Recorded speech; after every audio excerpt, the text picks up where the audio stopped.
Yeah, and a lot of people think it has to be really restrictive as well. So they think weight loss is about restriction, it's about being good, it's about not having any bad foods. And this sort of terminology can be really harmful because I think once people understand sort of how to build a healthy plate and what a healthy snack bowl looks like, and they just stick to that, then yeah, everything just becomes a lot simpler. Hello and welcome to the Go Encourage podcast, where I talk to real people about real life, trying to gain some insights from their experiences building courage. Before we get started, just want to encourage you to hit that subscribe button on YouTube. It really helps the channel grow and it helps me to bring more guests onto the podcast. You can also do the same on Apple Podcasts, Spotify and Amazon with a like and a follow. And if you're looking for links to my social media channels, you can find them at www.goencourage.com. You can also grab a copy of the Courage Journal, which is a 31-day prompted journal designed to help you build courage in your life. All right, with all that said, let's bring on my next guest and let's see where the conversation goes.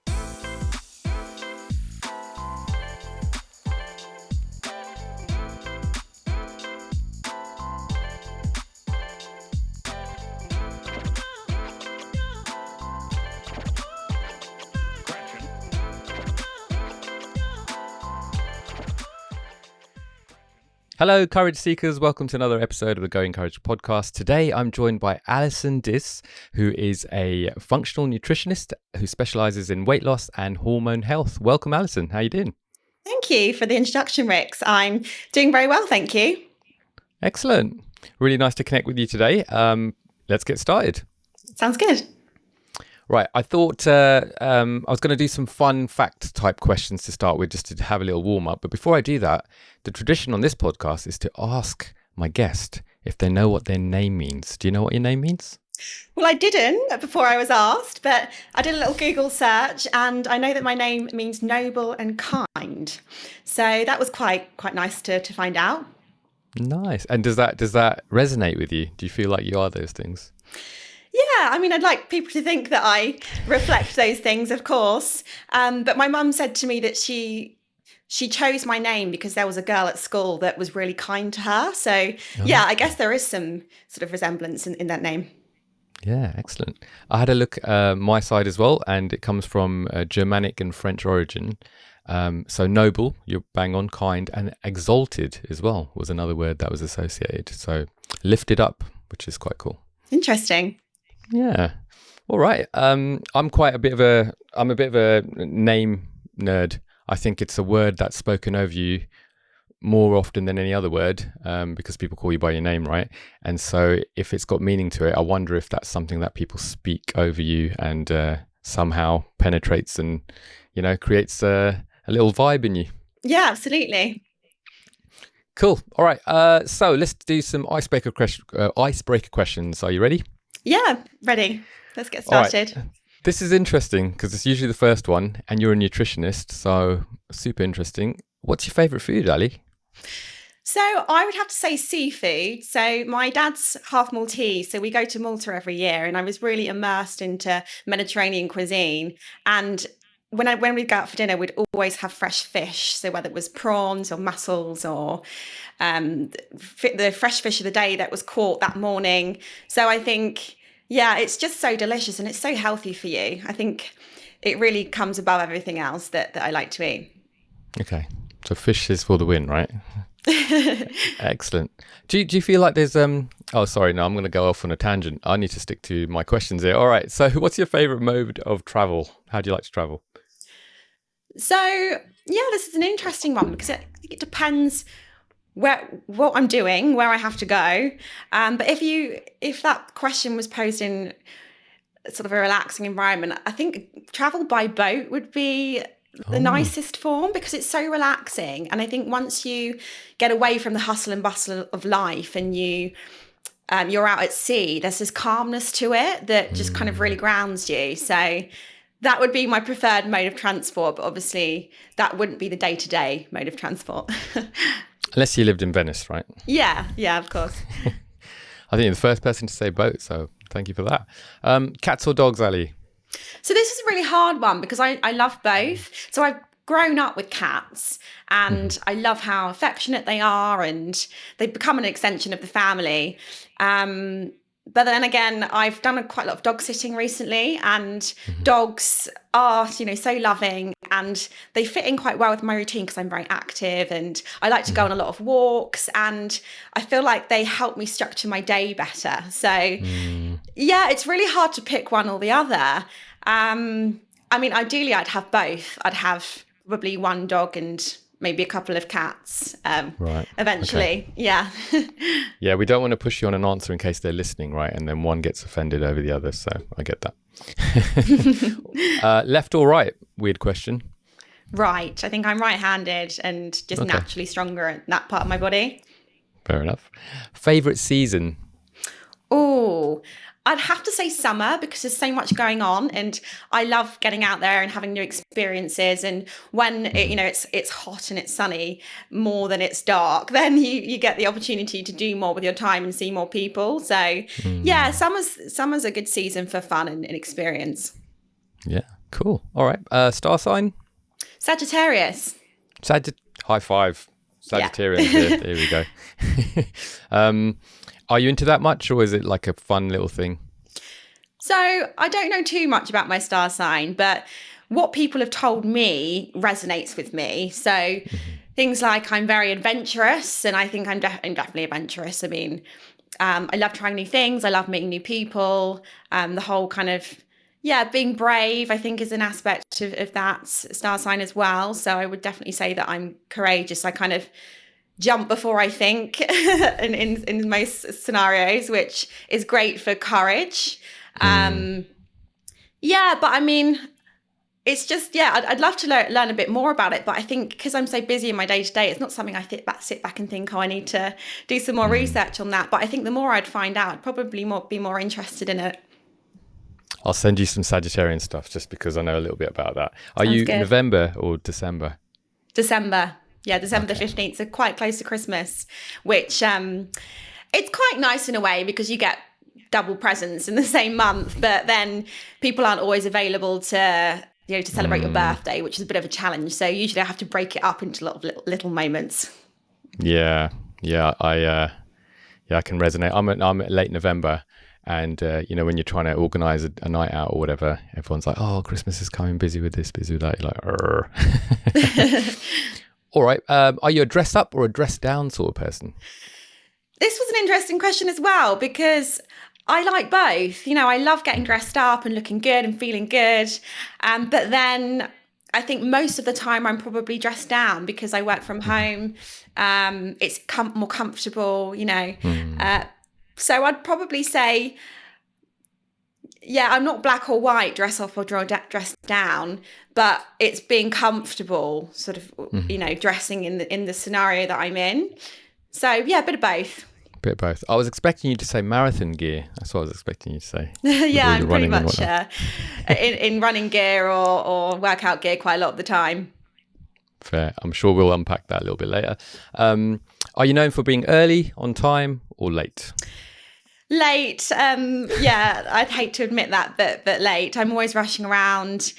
I think I love to maximize my time. So I love to kind of Mhm. pack everything into the day. And unfortunately, that can mean I can misjudge how long things take. So Yeah, I end sure. up sort of trying to rush around. But then I like, I like taking my time with things. I don't like putting myself under too much pressure to like be somewhere at the exact time because, yeah, I do kind of believe when you get there when you get there. So maybe that's why I'm late all the time. Typical Sagittarian. Adventurous, courageous by spirit, thinking that there's an ideal in terms of we can get everything done. And Mhm. then we go, oh, wait, I was supposed to be leaving like 5 minutes ago. No. And off you go. But I put it down to wanting to be present in the moment. Let's play that card, yeah. Yeah, that sounds better. What's a special place for you? So, like I said before, my dad's Maltese, so been to Malta a lot. It's like my second home. There's a particular place that I love, and it's in Valletta, and it's called the Saluting Battery. And Okay. it's basically about 8 cannons lined up, and it was used in the World War II, but it's really there to kind of signify its the protection of the island. And it looks over the Grand Harbour, and in the morning it's just the most beautiful place to be, because the cannons actually go off twice a day, so you can hear them. But it's very high on top of a hill, and you can see these 3 cities of Malta, and yeah, it's just the most beautiful place. Amazing. Oh, I'll have to check that out. And what was the last thing you watched? Was it a hit or a miss? So I watched a film called Wild Robot, and it's kind of like a cartoon film, but it was quite nice to take me away from every day and switch my mind off. And it's interesting because it's about this robot that gets washed up on an island, and it has to integrate with the wildlife. And at first they think he's this really weird thing, and they try and kill him. But after learning how compassionate he is, and the film's about him raising a gosling. So he finds this egg, and he teaches this gosling to do typical things like swimming and flying. And once the animals realize that he has a heart and he has emotional intelligence, they then start to respect him, and they become friends and integrate him into the community. And it's quite a nice story. So yeah, I was surprised actually how much I enjoyed that. Wild Robot. Okay, I'll stick a link in the description if anyone wants to watch that. There you go. Great. Cool. And then on that note, has there been a book or a movie or a TV show that you've watched in your life that has had a profound impact on you? Oh, that's a good question. Yes, I'd say The Pursuit of Happiness, because it really teaches you how you have to keep grinding and keep hustling. And even when things, life's messy and things get thrown your way, and they can knock a lot of people off course. But if you try and focus on what really matters and keep going and keep going and keep going, eventually it will pay off. So that kind of really taught me how to stay resilient and how to keep going no matter how uncomfortable or how tough things get. Great shout. Yeah, great movie. Really good story. Good takeaway as well. And then what made you come onto the podcast today? What was the deciding factor for you? So yes, I thought it was a great opportunity to share my knowledge, obviously, around nutrition, and to really help people make small changes that have a really big impact on their long-term health. I have such a passion for nutrition, and I think me sharing my passion hopefully will kind of influence people to take those little steps, because at the end of the day, that will help them feel happier, feel more energized, and live life more fully.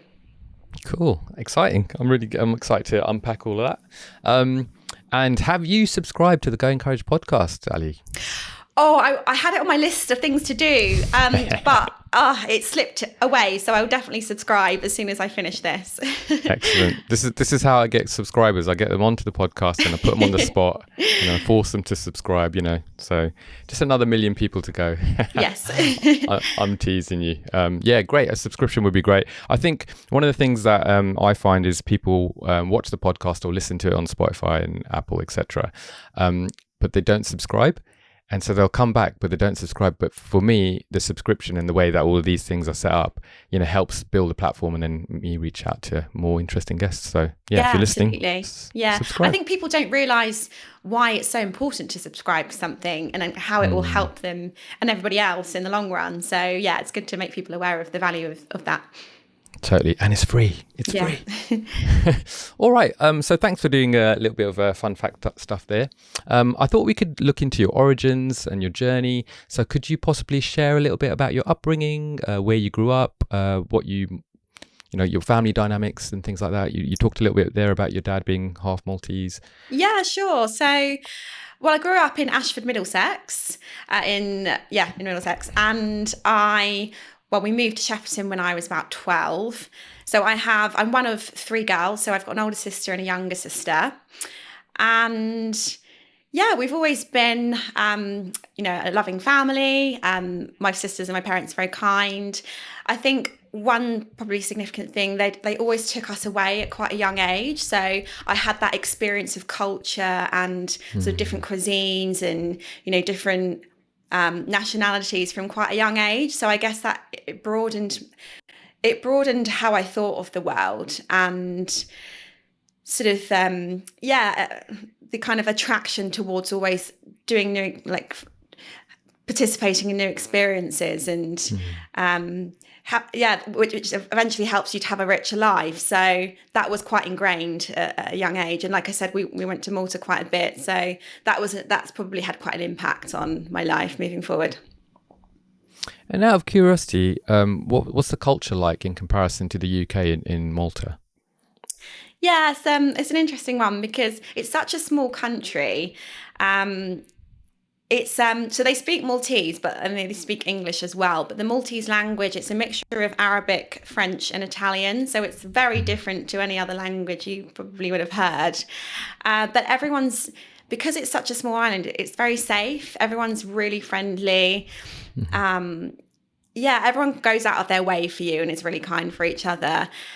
The difference, it's a much slower pace of life, I'd say, from London especially, because I having worked in the city where there's so much going on and people have so much to do every day, and they don't necessarily take time to stop and reflect and enjoy their life. A lot of the time, people have careers, it's all about work, and they don't have time to actually spend looking after themselves. So the Maltese culture is all about good food and family, very family orientated, and people just take their time. If people want to go to the beach on the afternoon, they just shut the shop when they go to the beach. So I think that's quite a dramatic change in the culture.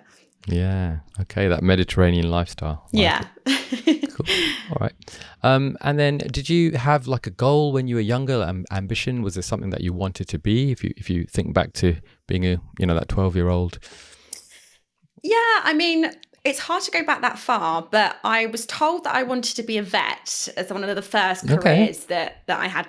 And yeah, it's interesting because being a vet is you have to be very caring and sort of liking animals. And yeah, I think there's some crossover between that and my work as a nutritionist, because I really love understanding people and understanding how to help them. But yeah, I guess when I was a little bit older, I really wanted to be a hotel manager because I started work as a waitress and I just loved the whole service and helping people have good experiences. And once you've provided a great experience for someone, seeing the happiness on their face was what really lit me up. So yeah, a couple of careers that I used to aspire to. I used to work in a hotel for a while. I was a porter. Oh, nice. And I have to say, it's one of the best jobs I've ever had. It's a very friendly job, isn't it? You meet lots of amazing people, and yeah, it's great to build relationships. And yeah, definitely, especially if you're someone who kind of bounces off people's energy, that extrovert nature, where you're just meeting people that you would never meet. All of these people from different countries, different places, different backgrounds, all in this hotel and interacting. It was really cool. I was quite young at the time, but it was good. Oh, amazing. All right. And then that leads us to where you are now. So what is it that you actually do, and how did you find your way into it? Yeah, it's a great question. So I'm a registered nutritionist and functional medicine practitioner. So what that means is when people come to me with symptoms, then I'll look at systems in their body. So this might be the nervous system, their digestive system. I'll look at how those systems interact and whether there is an imbalance in one or more of those systems. And then I'll look at what nutrients can do to correct those imbalances. So there's a lot of analysis work going on. I get to understand people and their lifestyles and their behaviors really deeply. And then I get to advise them on what changes they need to make to essentially correct the imbalances to reduce their symptoms and make them feel great. So it's a great career because it's the discovery element, and then you get to have a big impact on people's lives. So yeah, I think it's a really rewarding career for me. Well, how did I get there? Well, when I was younger, I think I went through I think a lot of people probably went through a similar journey where you get into school, you start becoming more conscious of the way that you look, and whether that's influenced by the media or kind of what you see, in other platforms.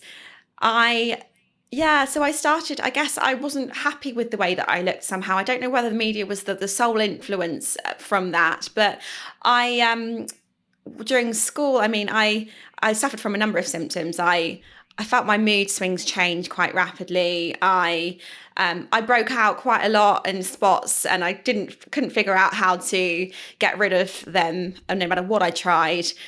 I suffered from a lot of anxiety as a teenager, so I had all these things going on, and I started noticing that there was a connection between the way I was eating and then how I was feeling. So my typical, I think, breakfast, lunch and dinner would be cereal in the morning, would be some sort of sandwich for lunch, and then maybe kind of meat and potatoes for dinner. And like that way of eating just didn't sit well with me. I think I felt like it was contributing towards my symptoms. So I started researching online and changing my diet, and having such a sugary breakfast in the morning was really wreaking havoc on my hormones. So I think the more that I read around nutrition and the more changes that I made and the better that I felt, it just led me to want to study it as a degree. So that's when I went to study personalised nutrition at CNELM. And 3 years later, I registered as a nutritionist. And you've been doing it ever since? Yeah, exactly. But I did have a career in sales before that. So in my 20s, I worked in the media industry. I did a number of roles, specifically in business development and account management. And that was very fast paced and a lot of pressure.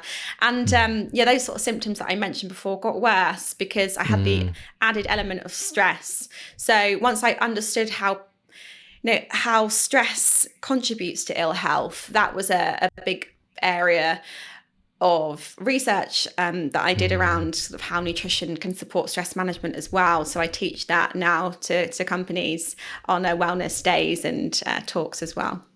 Oh, excellent. Did you find that when you were in that environment and under that kind of pressure that you were auditing what you were eating, or was it just, look, I'm hitting the road running, I haven't got time to make any changes or have a look at my own diet?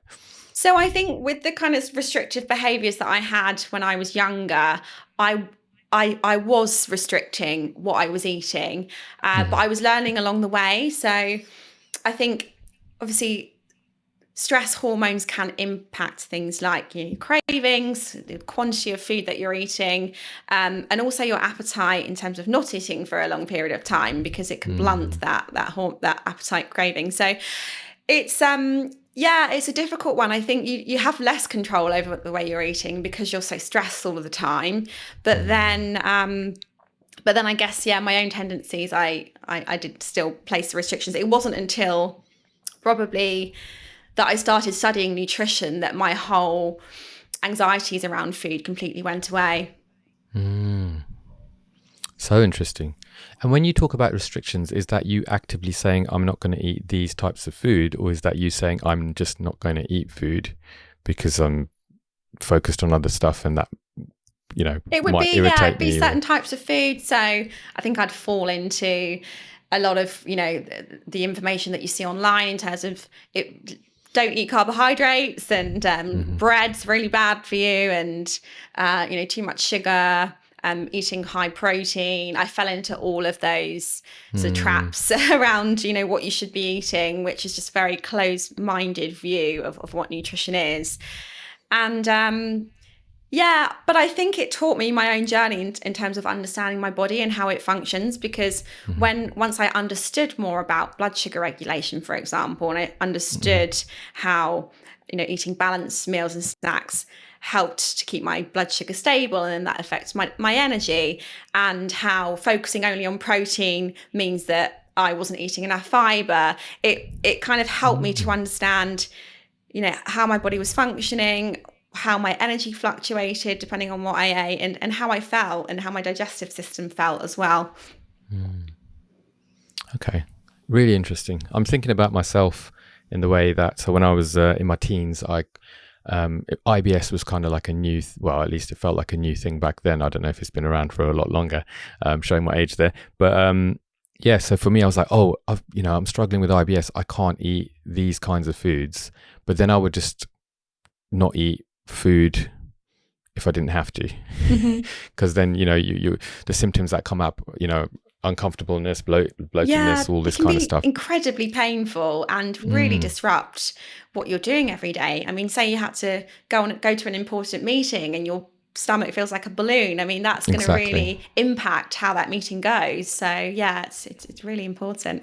Yeah, totally. So I would do, and I think I'm better at it now, but these are learned behaviors, right? When you're young, they kind of stay with you a little bit, and you have to actively work against them. But I would go, or if I'm doing a photo shoot, so as a photographer, if I'm building a set, doing something, I would just not eat until it's all done and the shoot's done, and then once it's done, I'd be like, right, I can like binge out now. And then I think you said it earlier on, and then the decisions that you make on the food that you're eating are terrible, right? Because you're absolutely hungry, you just eat whatever's available, fast food, etc. And then you have this massive crash, and the whole cycle repeats itself. And it's not paying attention to what it is you're putting in your body, which is why you're on today, because we're going to get some of that insight, I hope. Yeah. Okay. So I did do an Instagram poll, and I asked, the audience what they'd like to ask you. So we do have a bunch of those questions coming up. But before we get there, I wanted to ask you, so this is Going Courage. The whole idea is to move forward in courage, with courage, embrace courage. So that word courage, what does it mean to you? What does courage mean to Ali? So to me, courage means throwing yourself into something no matter what the outcome is. So I think starting my career as a nutritionist was incredibly overwhelming because my previous career was completely different. See, my sales career was completely different. I suddenly, and I think just starting a business in general is quite overwhelming, I think, for a lot of people. And because you don't know how to structure your days, you don't know what to put your energy into on a daily basis that's going to give you the most return. And a lot of skills you haven't learned in previous careers. So I might have learned sales, but I didn't really understand marketing that well. And yeah, just things like designing and, creating content and things like that I hadn't done before. So I think you have to, so in that scenario, I had to have the courage to just throw myself into just getting stuff done without having a perfectionist view on it, because once I've done it, then I can critique it, and then having the courage to know that I'm going to get better at this. So it might not be very good or the first time I do it. Like videos, for example, recording a video of yourself and posting that online. Obviously, the first videos are going to be awful and you're going to cringe and it's going to be, really uncomfortable. But then the more you do, the more comfortable you feel doing it. And then the better you look and the better you sound. So, yeah, I think the first 6 months of starting a business was really tough because there was a lot of grinding. There was I was working 12-hour days. I wasn't getting much return. I was trying a lot of things out. A lot of things didn't work and I had to pivot quite a bit. So that was quite difficult. But then, the more I stuck with it, then things started to come through and you get little nuggets, that come through and you think, oh, that was all worth it. And that lights me up and makes me feel so good that all that hard work and that graft was really worth it. So I think it's get comfortable with being uncomfortable. That's what it means to me.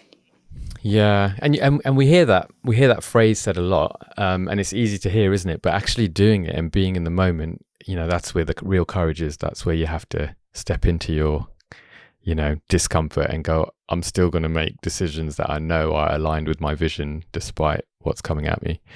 Yeah, absolutely. Yeah, I can resonate with you in terms of starting a business. So when I started, however many years ago, I was like this idealistic, oh yeah, you just start it and it's all good and you just crack on with clients. And then you go, oh, I need to learn about tax. I need to learn about registering companies. I need to learn about, and you go, oh man, this is hard. This is why these big businesses have departments and people who are specialized in these roles. And when you're working for yourself, you kind of have to, dig deep and go, I don't know what I'm doing, but I'm going to have to learn and I'm going to have to get over myself. And part of that is that kick up your own bum, isn't it? To go, right, let's get some courage and let's move forward. Yeah, absolutely. Yeah. Okay. Can I was going to ask you if there's a pivotal moment that you remember specifically where you had to step out in courage. So I don't know if you want to pick one from when you started the business or anything else in your life, but is there something that comes to mind? Yes. So I think quite a pivotal moment for me was when I was just starting my career. So I went to uni, I did a business management degree, and then I decided to start my career in sales. You And did a business management degree, so business should have been easy for you, Ali. What are you on about? well, actually, yeah, I'm you teasing. say that, but it is, being good at business is about practicing it, and you learn so much more by actually doing it than learning about it. So although you have the context, it's applying it that really matters. But yeah, I did sales after that. So I went into recruitment for a company called Pareto, and so they essentially host assessment days, and they hire graduates to put them in sales roles. And they have about 40 people that come to this assessment day on a weekly basis, and they'll pick a number of them to either get hired by one of their clients or to work for them. And so I went to one of these days myself, and they hired me to work for them, which then meant I had to help run these assessment days. So if you think about it, about 40 graduates would come in, they'd do these practical assessments, and then after that, the clients and then the markers would go into a separate room and then mark them based on this criteria. And one day, just unexpectedly, I was told to go and entertain the graduates for an hour. And I was kind of really nervous about attention at the time. I was petrified of people looking at me, and it was just a really kind of nervous experience. But I really had to just take a deep breath and then go in there. I mean, they're only graduates as well, but I guess I was only 21, so I guess I was quite young. And you know what? When I started going, so I started off playing a game with them because I thought, well, let's try and entertain them. I think it was 2 truths and 1 lie or something. And then when I got into the game and started, interacting, the nerves just went away. And I think that experience was so significant because it made me realize that no matter what I do and no matter how nervous I feel, those nerves are going to go away as soon as you start that thing. So yeah, and then I can think of a number of experiences after that where I felt those, and then I've thought back to that moment, and I know that that horrible feeling that you get before is going to melt away very quickly. Yeah, that's really interesting, because I think when we focus on ourselves, there is an element of anxiety or fear that could potentially rise, right? Because you feel like everyone's judging you, everyone's looking at you, everyone's expecting you to step up. But in your example there, you're looking at a game, right? So people can rally around it, and all of a sudden the focus shifts from who you are as a person to the shared common goal, whatever it is. In this case, it was a game.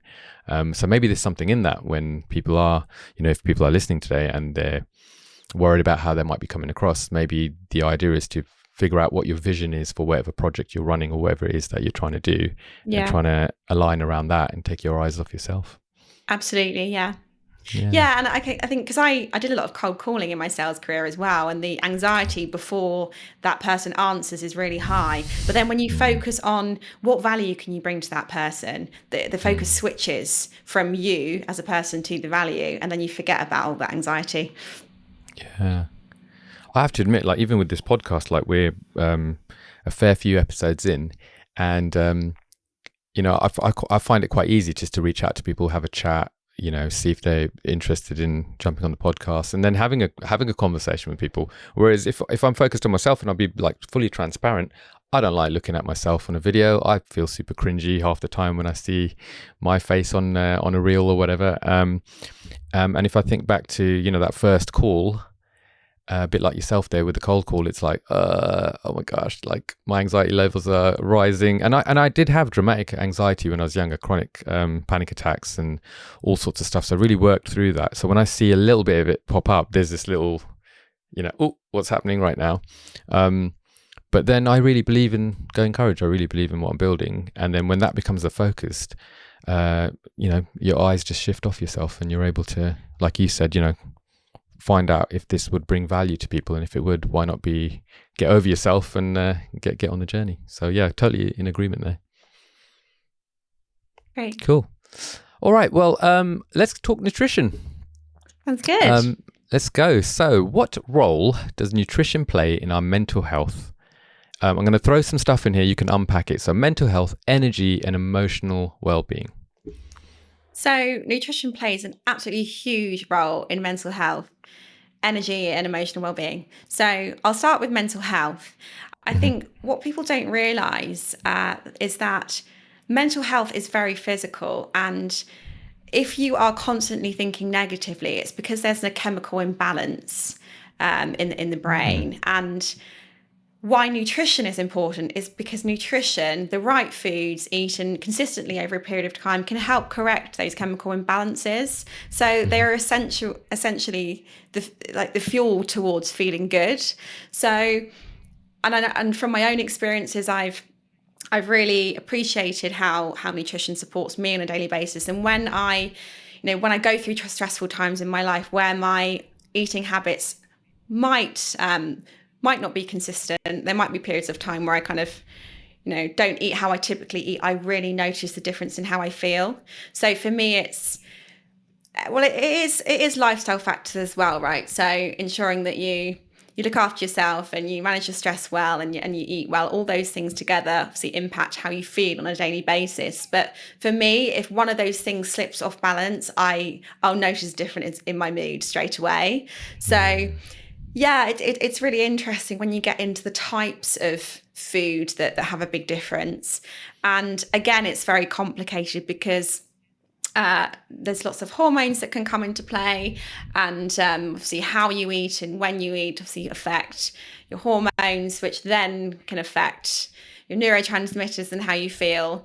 So yeah, I think mental health, it has a huge impact on that. Like energy as well, because not only do you need enough food, to fuel yourself, to fuel your body, to have enough energy for the day to day, but there's micronutrients as well that have a really big impact on how energy is created in the body. So if you think about it, you need your macronutrients, you need your protein, carbohydrates, and your fats in order to create energy in the body, and then you need your micronutrients, so your B vitamins, you need coenzyme Q10, and there's very specific micronutrients that you need to ensure that your mitochondria, which are the tiny powerhouses of your cell, can help your body convert that fuel, so convert the carbohydrates, fats, and protein into energy. And in some people, they might be experiencing mitochondrial deficiency where they feel quite fatigued all the time. It's just that process is not working well. So therefore their body can't efficiently convert that energy, that fuel, into energy. So the better that we are, the better that our internal systems are running and functioning, the more energy we can produce. So food is incredibly important for energy as well. And then emotional well-being, well, if you're kind of resulting to how you feel on a daily basis and how resilient you are, then nutrition can be incredibly supportive as well. And I do a lot around building stress resilience. I teach people how to manage stress and how nutrition can support stress. So at first I'll look at how much self-care are they putting into their daily diary. Are they actually taking time out for themselves? Are they allowing themselves to switch off? Because that's the number one step in helping to manage your stress. Can they integrate breathing exercises in their routine to manage overwhelm and to manage those feelings of panic? And are they exercising regularly? Do they have particular outlets that are helping them to manage that stress better? And then from a nutrition perspective, so I'm speaking about stress with emotional well-being because that's sort of my take on what that term means. Because if you're overly stressed, then you tend to be more irritable and your mood fluctuates a lot more. So with nutrition, obviously there's certain nutrients that can help you to manage stress more effectively. So we know that being highly stressed can deplete nutrients. So magnesium, for example, I know that when I get really stressed, my eye suddenly starts twitching uncontrollably, and it's really embarrassing. And it's because being so stressed for a period of time has depleted my magnesium levels. So I need to ensure that I'm eating the right foods. So I'm eating enough leafy greens, I'm eating nuts and seeds and things that are going to help to I'm writing this down. to ensure that my magnesium levels are topped up. And and obviously, being stressed impacts your sleep. So there's with emotional well-being, I think it has a lot of meanings, but it's more about making sure that everything's in check. So that your sleep's on form, that your moods, that you're happy with your mood on a daily basis, that you have enough energy, that you're you're managing your stress. So they all kind of intertwine into one, but nutrition is often the glue, I think, that sticks everything together, because once you eat right, then you sleep better, then you have more energy to move, and you can stabilise your mood better. So I would definitely say nutrition is the catalyst for that. That's amazing. I think, so I work in the health and wellbeing sector in one of the jobs that I do, and we often have people coming in with anxiety or depression or other sort of mental health challenges. And then when we're working through stuff, we're talking about breath work, we're talking about, going on walks, journaling, all sorts of stuff. But when it comes to nutrition and what they're putting into their body, if you're the expert, I'm way on the other side of the spectrum, right? So I've got a lot to learn. But when we are having conversations, it's amazing that the common thing that everyone has, the thing that everyone has in common is that they're not prioritizing what they're eating. So because they're so wrapped up in everything else, food is just a thing that you do to stay alive, so to speak. And what we're finding is, there's people who are having one meal a day, and that's just because they don't feel like having. I mean, it's not that they haven't got access to food, some of them, but they just don't see the point in eating. And so I guess the point I'm trying to make here is when you're thinking about energy, you're thinking about your physical health, nutrition can be, you were saying, the key to all of that, the glue that sticks it all together, but often the one that people don't pay much attention to. Yeah, and I think we're not taught about nutrition at school. Many of us aren't taught about nutrition at school, so we don't understand the value of food. And a lot of what's said in the media in terms of, you've got to focus on your calories. I mean, you go into a pub and all that's listed next to each food option is the calories. Well, there's so much more to food than just calories. So it's really frustrating to see that, because I think that influences a lot of choices when people do go out to eat and what they select. Maybe if something's got 2,000 calories on, they'll be like, oh no, I won't have that. But that actually it might contain the most diversity and the most amount of nutrients. So it's people aren't taught about nutrition. They don't understand its value, so therefore they don't prioritize it. But I think if people understood the value of food more, then they would prioritize it. And once they start building good habits to help them eat better, and they start noticing the differences in their body, that will then fuel the motivation to want to continue to eat better. Yeah, makes sense. So let's say someone comes along, let's give them a name. So Bob, hi, I'm Bob. I'm talking to Alison today, and I just feel really lethargic. I don't feel like I've got much energy to do anything other than my job. I work in a warehouse, lift heavy stuff, so I'm quite strong. I have a Mackey's at lunchtime usually, and at night I'll just have, whatever leftovers there from yesterday. Probably won't eat breakfast. How can you help me? What should I do? What should be my first step? So I would look at what they're currently eating, and I'd explain to them why the way that they're eating is affecting their fatigue and their energy, because that will help to understand the links between those types of foods and help them to make it easier for them to stop eating those types of foods. So obviously McDonald's, it's very processed.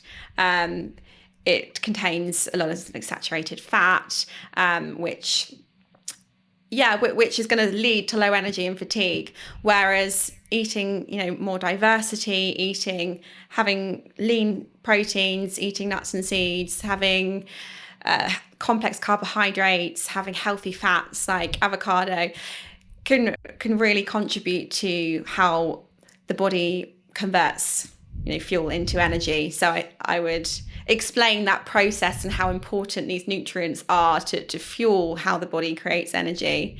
But you're saying, I mean, someone that works in a warehouse, perhaps they have long periods without eating because they have long shifts.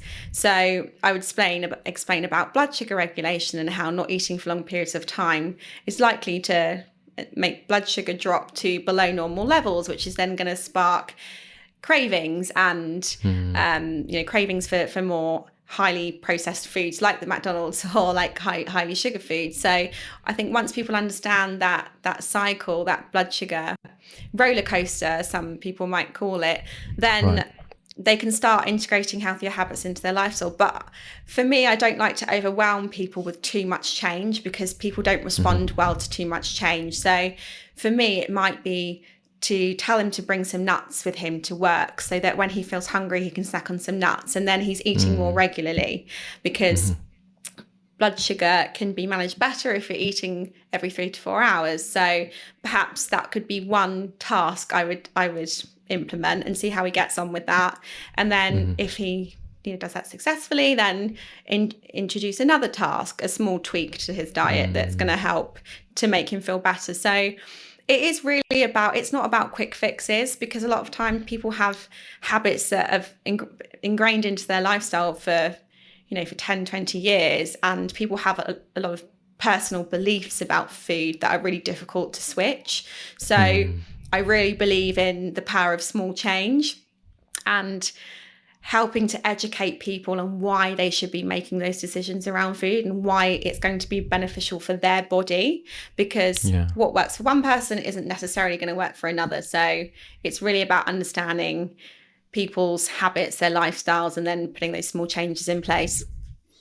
Yeah, I really like that in terms of, I mean, all of it, but that little bit on the end where, one person's changes to their diet is not going to be the same for everyone. And I think that's something that often gets overlooked. I think people are getting more educated, don't get me wrong, but it's like, oh, let's all jump on the Atkins diet or this diet or that diet because that's what we need for our bodies, when it's like, well, actually you need to have a look at your own body and your own genetic makeup and the way that you function and sort of tailor around that.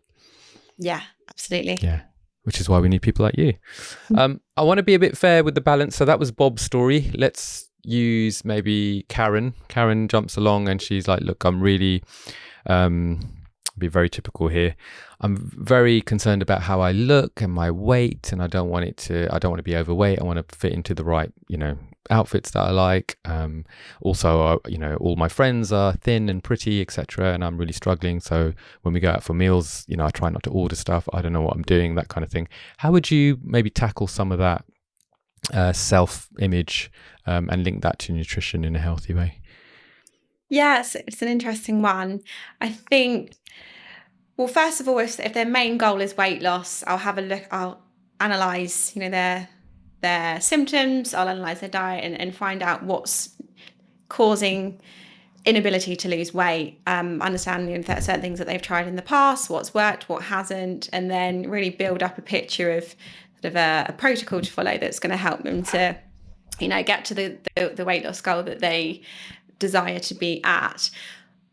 But what I find as well is it's not typically about, so weight isn't an isolating factor in this goal. I mean, a lot of it, there's other things that I uncover in their lifestyle that they want to change as well. And a lot of it is just feeling confident in themselves. And once I understand sort of how to eat to help with their mood and to help with, their energy, then the weight just drops off. So a lot of the time, the focus is put on, I need to lose 5 kilograms or 10 kilograms or however much it might be. But actually, because they learn so much more about how their body's functioning, there's less focus put on that weight loss goal and more on how do I feel in my clothes. That's a typical one that people like. And then what does that mean for me? It means that I'll be able to go out and I'll be able to feel great going out with my friends or whatever it might be.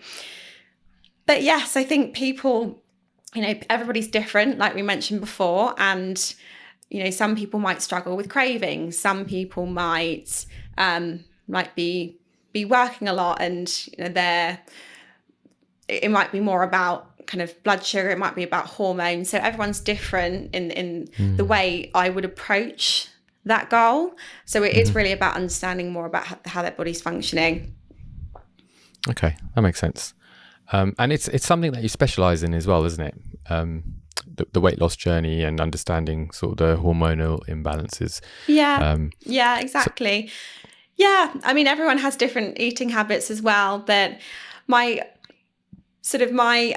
like I said, the advice would be different for everybody, but a lot of it is about ensuring that there's enough fibre for that person. There's, a healthy amount of protein at each meal and each snack. It's about increasing more portions of vegetables on a daily basis, getting more diversity in the diet.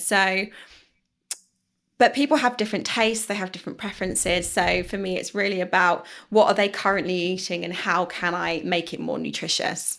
And that tends to be what works for people. Okay. Yeah, and it's less, I mean, even, earlier on when you were talking about making those small changes, it's less overwhelming as well, just to hear, from the outside that, okay, so for example, with, what did we call him, Bob, with having like, a packet of nuts that you can take into the warehouse, that's not a big ask, That's not saying, right, cut out the burgers and go straight on to like, you can only have muesli and that's it, that kind of thing. So it's a good way around it. And a lot of people think it has to be really restrictive as well. So they think weight loss is about restriction, it's about being good, it's about not having any bad foods. And this sort of terminology can be really harmful, because I think once people understand sort of how to build a healthy plate and what a healthy snack bowl looks like, and they just stick to that, then everything just becomes a lot simpler, and they realize that they can eat a much more variety of foods that have different effects and that have different value. So it's it's really interesting, and it's really exciting for me when people they make that connection and they really learn a lot from it. Totally. And I'm just going to plug you a little bit. If you have a look at the screen, I'm going to put up Alison's Instagram account, and on there I was having a little look this morning as well, and just you put together healthy plates and what they look like and how easy they are to put together, and it's quite nice for, especially in the Instagram world, where you can just save to a collection and have some ideas, if someone's struggling. So definitely go and check out Alison's Instagram channel there. We'll do a bit more promotion at the end of the episode as well, so people know exactly where to find you. Got this question on Instagram for you. Why are there 8,000, I think he was exaggerating, completely different diets out there, and how can we not know, i.e. through consensus, definitely at this point, what healthy human diet should be? That's a big question. Sorry, you have to represent all the nutritionists in the world there. But from a scientific perspective, what do you make of that? Yeah, it's an interesting question. I think, first of all, what works, as I mentioned, what works for one person doesn't work for everybody. Everybody has different bodies. Everybody has differences in the way that they digest and absorb nutrients. Everyone has different responses to the way they digest and absorb nutrients. So, for example, there was a study actually done by a guy called Zivi in 2015, which he continuously monitored week-long glucose levels in an 800-person cohort, and he measured the responses to over 45,000 meals, and he found that there was high variability in the response to identical meals. So essentially, all these people were put into a trial, and the blood sugar responses were completely different to the same food. Their absorptions were different. So it really shows you how diverse we are as a human race, and how personalized diets are more successful than just a one approach fits all. So firstly, I would argue that we're all different. So we all need different diets to function at our optimal selves. I would say the second thing is the studies that are done on nutrition. They're often done on people that self-report what they eat, and that can be wildly inaccurate because people forget what they eat. Sure. Yeah, so that, I mean, that's quite probably a big one on, studies and sort of how they're conducted, and the results can vary. I mean, people can do the same studies and have completely different results, and they can be interpreted very differently as well. So that kind of adds fuel to why they're so different, why there's no one diet fits all. Also, it's really difficult to measure the effect of a single nutrient because we eat food in patterns, right? We don't sit there and eat broccoli for dinner only. We eat it with the meat, and we eat it with a potato, or we eat it with other things. So we eat a complexity of nutrients, and the synergistic effect of those nutrients will have an effect on the body. So it's really difficult in studies to isolate the effect of those nutrients. So there's a lot of different reasons for that. But I would say, just it's really important to understand how you feel about these certain diets. So whether it's, whether you're focusing on a more of a carnivore diet, how is that making you feel? Are you feeling fatigued? Perhaps that's not the best way of eating for you. Perhaps you need a more sort of plant-based diet. So I'd really advise people to have an awareness of how they respond to different foods and different eating patterns. Yeah, makes a lot of sense, especially the wild inaccuracies that would be coming from people. I'm thinking about myself when I was tracking what I was eating. So I was on a weight gain journey, always struggled putting on weight. At this age now, I think it's quite a blessing. So I'm quite happy that that's an issue. But back then I was trying to work out how to put on weight. And so I was using MyFitnessPal, I think was the app that I was using. But then even then, when I'm trying to put in stuff, it's like, unless you are manually putting in every single thing and the weight of it, etc., you're rounding up, or you're looking at what someone else has put in and you're trying to say, I think I had like 80% of that. And so, that kind of lends to what you're saying there. It's really difficult to get accurate readings of what you're eating, and then trying to do that by consensus when we all have different bodies makes a lot of sense. Yeah. Okay. All right. Can weight be controlled by reducing or increasing the number of times that you eat? So again, this will vary for different people, because some people, they might be better at regulating the blood sugar. So therefore, they might be fine with having a longer gap between meals, for example. But then other people might not so much. They might need to eat more frequent. So I can't provide a one answer for that, because everybody's so different. Sure. And I think that this kind of ties into intermittent fasting as well, because some people they find that following intermittent fasting for a short period of time helps them to lose weight, and because they might have been habitual snackers before, so that intermittent fasting means that they snack less and they choose better quality foods. Whereas for me, intermittent fasting doesn't work, because I get incredibly hungry, and then that leads towards probably overeating at my next meal. So I like to eat more frequently. So I think it really depends on the person and how they feel and how their bodies respond to certain eating patterns. Yeah. Okay. Slight follow-up question on that. Is fasting, you hear this kind of like, it might be an old wives' tale, but does fasting reset the body? So if you fasted for, I don't know what the number would be for everyone, but is it true? Is there some truth in it resets something on the inside, or is that just, that's not a thing? So define what you mean by reset the body. What do you mean by that? So you've been eating not very good for a little while, and then you think, what, I'm going to fast, so that now that I'm saying it sounds silly, but so all of the stuff I've eaten will be flushed out, and I'm starting from scratch, and I'm on a clean slate, that kind of thing. Yeah. So there's a couple of things that areas where my mind's going. Firstly, in some people, intermittent fasting can help them to burn fat more efficiently as fuel, because they're not eating, so they're not getting that immediate supply of glucose. So then they need to create energy based on their reserves. So For some people, it can help kind of switch on that fat burning mode, which can help with blood sugar regulation after that. So for some people that it works. So also, I think there's been some studies that have shown a change in the balance of bacteria in your gut, which can help sort of burn food more effectively once you start eating again. So there's different sort of approaches to that question.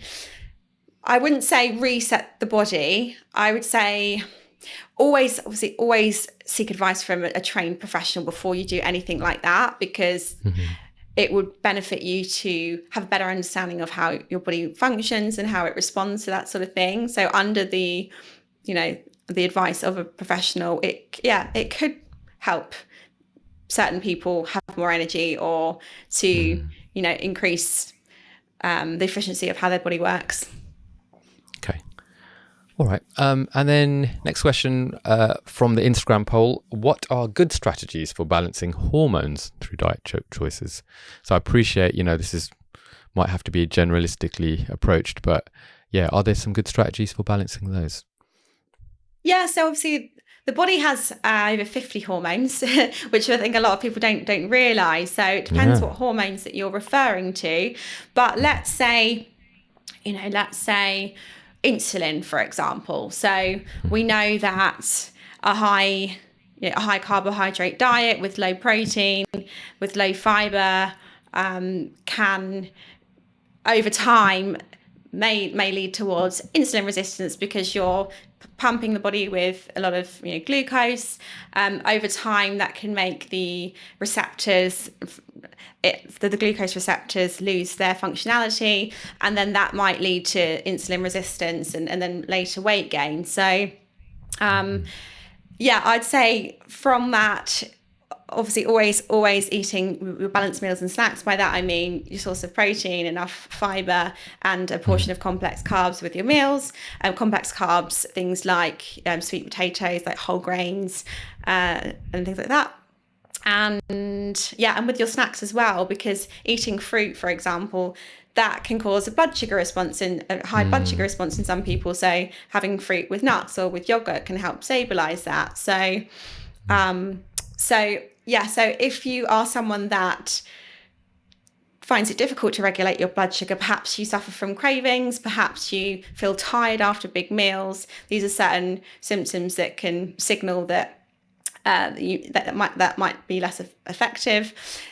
I would say, focus on having those balanced meals and snacks can be hugely beneficial for stabilising blood sugar. Then if we're talking about something like cortisol, which is your stress hormone, or your main stress hormone, then focusing on eating more frequently, because if your cortisol is elevated, if you've been highly stressed for a long period of time, then blood rushes from areas of the body where it's not needed to areas where it is needed. So from your digestive system, for example, to your brain, so that you can be more alert and run away from danger. Yeah. But because it's moving away from your digestive system, then you don't need to eat, because the body thinks you're in alert mode and you need to run. So so your appetite gets switched off. So I would say, if you're someone that is highly stressed, integrate some stress management activities into your lifestyle, but don't eat when you're stressed, because you might not be absorbing the nutrients as efficiently as if you were calm. And something that I really recommend people to do is to take a quick walk, or to engage in some breathing exercises just before you eat, because especially, a lot of my clients they work in the corporate world, and they're very busy, and a lot of them eat lunch at their desk.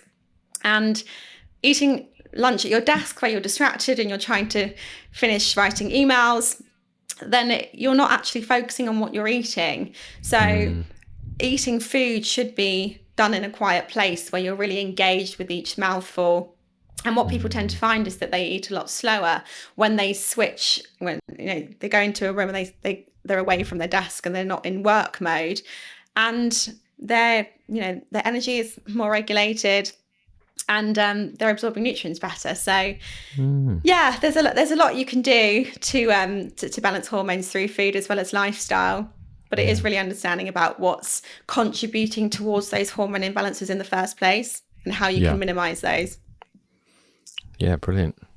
I'm thinking about my own life where, so in one of the jobs I was doing for this company that I work for, we're seeing 8 clients maybe in a day, so sort of back to back. And when I had my big picture review, and it was like, how are you handling your mental health? One of my answers was, I just take a lunch break. Like, it's a non-negotiable for me. And so I work by the river, so I can sit by the river a lot of the time and just have something to eat. But I didn't make the link of why that is potentially being a really big benefit to me. I just saw it as an actual break from everything. Mm-hmm. But if you're saying, having that time to walk and breathe and take that time out while you're eating, makes a whole bunch of sense. Yeah. Yeah, absolutely. Thank you for that. All right. Here's a question. What supplements would you recommend for perimenopausal women? So, first of all, I want to start by saying if you're considering to take a supplement, you should always consult a health professional, because ideally having a blood test so you understand what levels certain nutrients are right now is going to help to inform the correct dosage for you. So I wouldn't just go out and buy a load of supplements because you don't know, what dose is going to be effective. You don't know if you really need that, or whether you can get it from food, or whether it might be more effective to get it from food. So I'd say, always consult a health professional beforehand. But there are certain, supplements that women take around that period of life that can be beneficial. So obviously things like vitamin D can be really beneficial for increasing mood, stabilizing mood. Omega-3s. So in perimenopause, a lot of women start to suffer from headaches, migraines, from the hot flushes, from sort of aches and pains, or symptoms quite similar to premenstrual syndrome. So typically those crampings and those headaches are inflammatory symptoms. And there's been a lot of research done that the omega-3s can help to support inflammation. So that can be beneficial to sort of eating things like fatty fish and oil and nuts, olive oil, nuts and seeds can be really, really beneficial, especially walnuts, which are really high in omega-3. So yeah, I mean, food can be really supportive, but also it's about sort of how you're eating over a long period of time, because only changing your diet when you're having those symptoms might not necessarily be beneficial. It's how you consistently eat on a daily basis that helps to produce the most benefits. Right. So vitamin D, we've had omega-3, we've had magnesium can be really helpful as well. That is, it helps with sleep. And I think a lot of women during that phase suffer from poor sleep. So magnesium can really, really helpful. It can help relax the body and relax the muscles.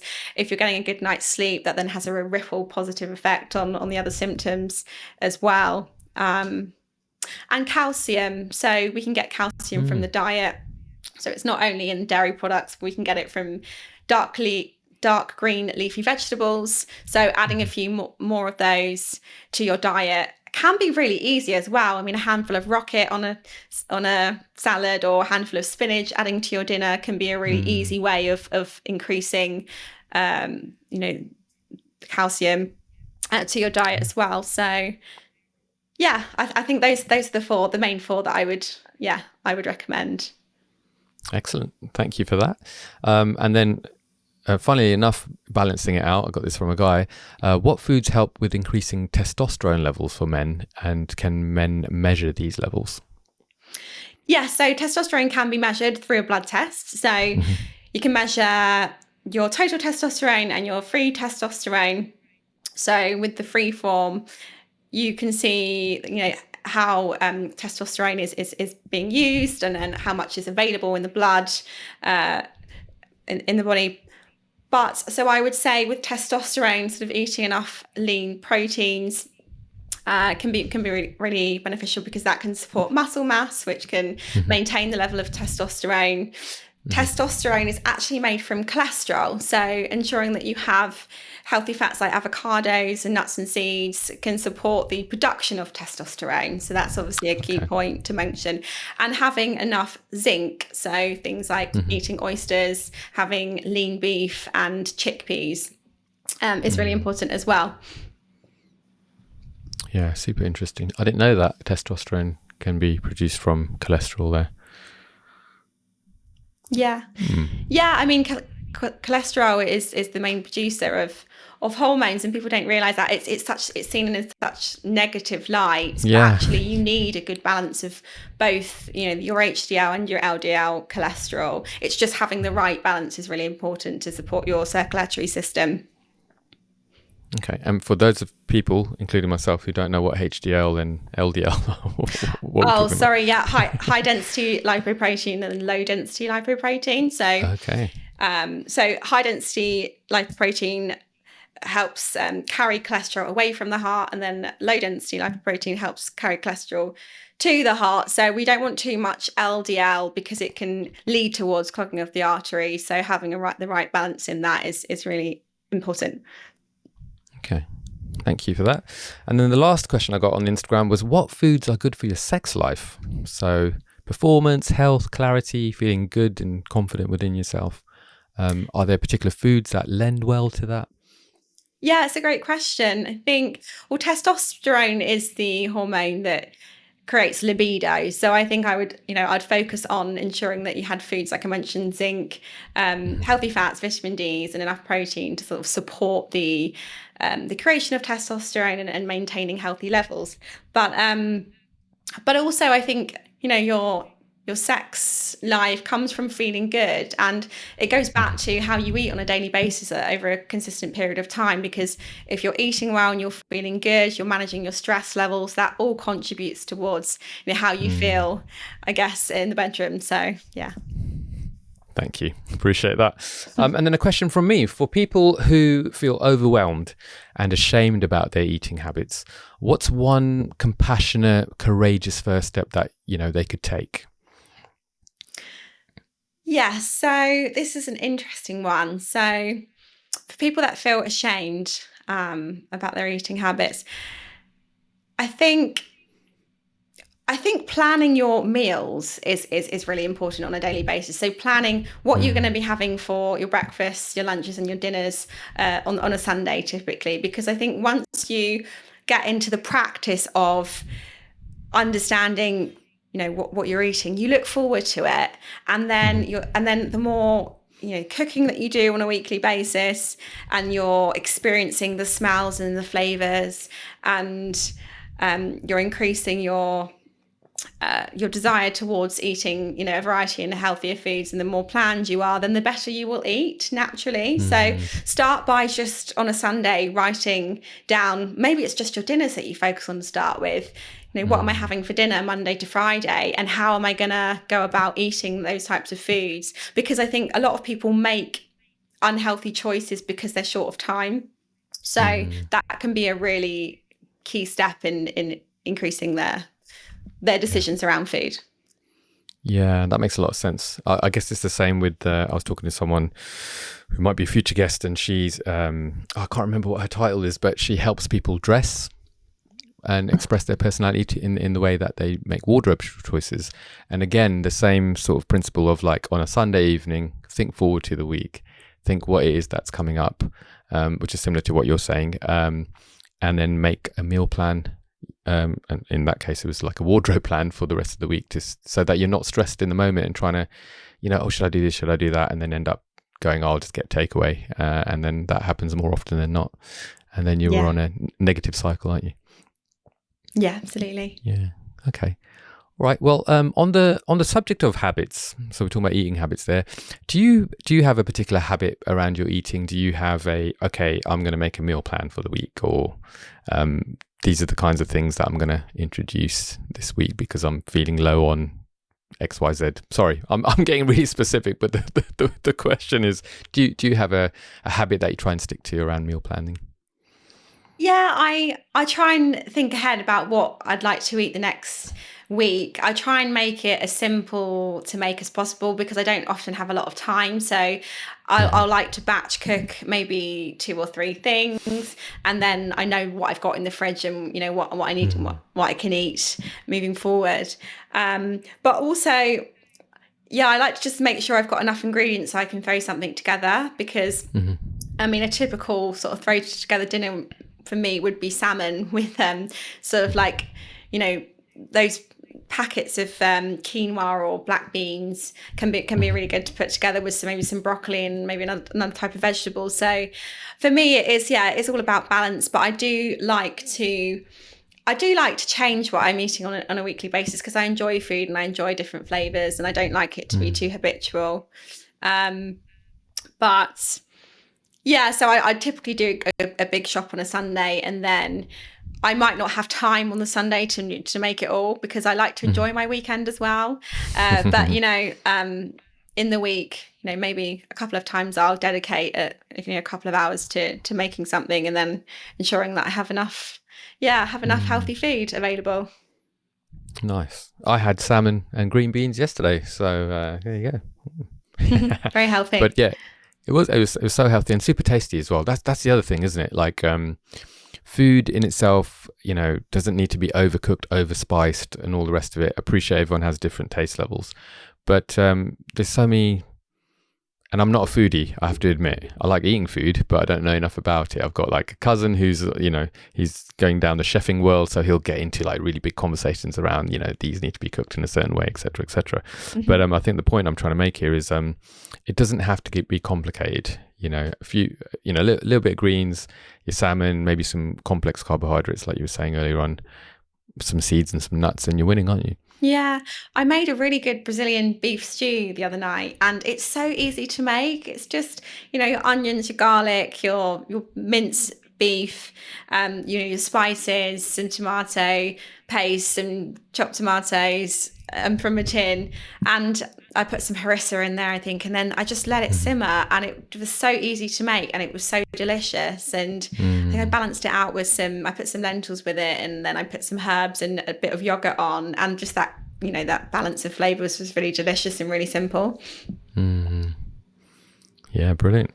Like it. Yeah, I think so. Shout out Laura, a friend of mine. She taught me how to make. Not taught me how to make, but she, sticking some broccoli in your pasta, and when it, at the certain time when it comes to boil, etc., and then in your mushroom sauce, adding a few extra little bits that just when you blend it all together, it's still a creamy pasta, but actually you've got a whole bunch of vegetables in there and some, some greens and etc., and it's gonna be that little bit more healthy. I think a good tip with vegetables is to just chop them up into tiny little pieces because they blend into the sauce or they blend into the dish, and you don't really notice they're there, but you're adding, like I mentioned, trying to add more portions of vegetables to your daily intake. That can be a really easy way of adding more vegetables to your diet.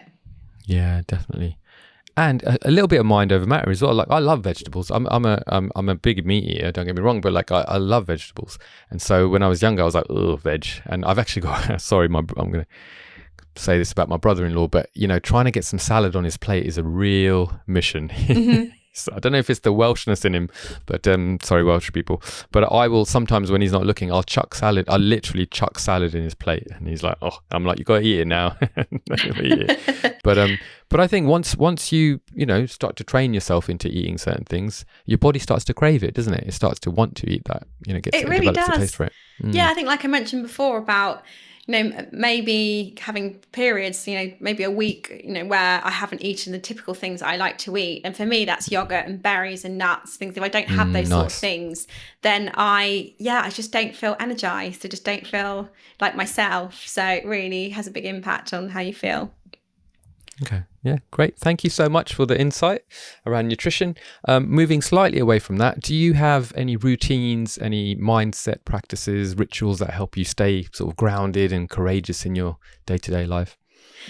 Yeah, I like going to bed early and getting up early. I think that's just a very simple thing for me that helps me feel good every day. So I typically try and go to bed by 9 or 9:30 because I just know that the quality of my sleep before midnight seems to be, the earlier I go to bed, the better quality of my sleep is. If I wait until 11 or even midnight, then the quality just won't be as good, and I just won't feel a bit foggy in the morning, so I think sleep for me is a huge one. Once I have my consistent sleep on a daily basis, then I know that I've got the energy to then go out for a morning walk, for example.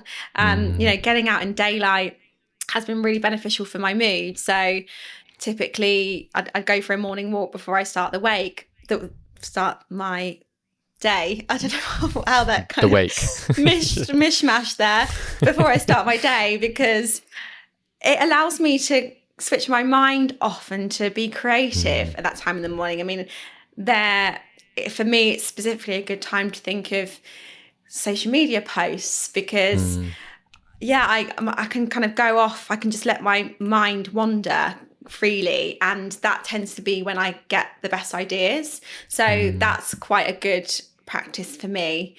And what time are we talking? If we're talking about 9:30, what time would you typically wake up in the mornings? So I like to wake up between 6 and 7. Okay, I'd say, right. And then I like to get out first thing. I think usually within half an hour, I'll try and get out for a good walk, maybe sort of 45 minutes or an hour, depending on how much time I've got that morning. Sometimes it might be half an hour. Sure. And then that gives me, I've done a little bit of exercise as well, so it's stimulated my appetite, and then I'll go and have breakfast and have my coffee, and then I'll feel ready to start the day. So morning walks, so getting up early. Breathing has been a really impactful tool that I've started to use. I've probably within the last year I've integrated breathing into my practice, but it was a habit that was built over a long period of time, because I didn't necessarily know how to use it before. But now when I'm feeling overwhelmed, or I guess I'm more aware of when I feel overwhelmed, I probably didn't realize before, but I use it as a quick tool to just calm my nervous system down. And it's amazing how quickly you can calm down by just doing 5 to 10 minutes of breathing. Yeah. And I think Tony Robbins uses it on the other side of the spectrum as well, where it's amazing how energized you can get by doing certain breathing techniques just before you're about to, maybe address a crowd or whatever. And so, knowing why you're using it and how to use it is powerful, isn't it? Absolutely, yeah. Yeah, excellent. Do you do anything else in terms of like maybe journaling or well, actually, you're into your fitness, aren't you? I am. Touched on yes. that a little bit earlier on. I love fitness. I did a half marathon a couple of weeks ago. I've done a lot of half marathons. I've done a couple of full ones. So I think running is just really good for your mind, and it's really good for your resilience, because I think my journey of running and then realizing the fitter you are, the easier it is been kind of had a really big impact, and the fact that you need to be consistent with it as well. But yeah, so I try to run on a regular basis. I'm also quite into my Rix training. I've done a Rix competition in Sweden last year, which was incredibly fun. I think the atmosphere is really exciting place to be. But that really taught me about exercising for my heart health, and kind of like the more you push yourself in a short period of time, then your other exercises become easier. I think when I got into Rix and I started training consistently, I found running 10 times easier. I think just because it's all over body strength, and the stronger you are all over your body, kind of the easier it is to flow when you're running, and it feels more effortless. So super into my fitness, so for my body and my mind. And with journaling, at the start of every year, I try and sort of map out the year and sort of my work schedule, but I also try and map out what I want to achieve on a personal basis. So whether it's to do with relationships, whether it's to do with finances, or what other areas of my life it might be. And I try and check in with myself every month to understand where have I got in that area of my life, and it really helps me to understand whether I'm making progress. And I might not have made as much progress as I would like every month, but that's okay. And it's about not being so hard on yourself and saying, but I have done this, and that's been significant because it's allowed me to do this. So Yeah, I think it's good to have some sort of plan on where you want to go. It never ends up exactly what you No. foresee, but that's just life, right? You get thrown curveballs and you have to deal with them. And yeah, you just got to do your best at the end of the day. Yeah. Well, it links into the pursuit of happiness you were sort of speaking about before there, isn't it? You just don't know what kind of curveballs are coming at you. Yeah. And the other point I'd like to make is just around, doing that journaling piece or doing that planning piece.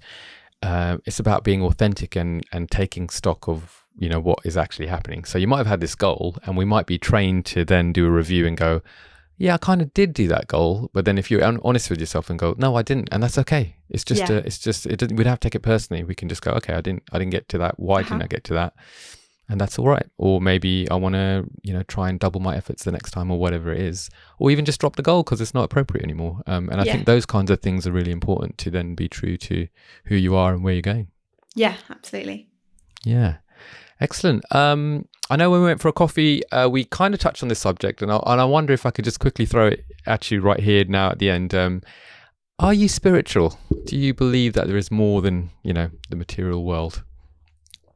So I wouldn't say I'm deeply spiritual, but I've had sort of coincidences that have happened, quite kind of big coincidences that have happened throughout my life where I just feel like it's a bit too significant to be a coincidence. So I think from that, I believe in everyone has their own path and their own journey, and everyone has their own learnings in life. And I believe that if life has thrown you one thing to learn from, and if you don't learn from it, then it will throw you the same problem.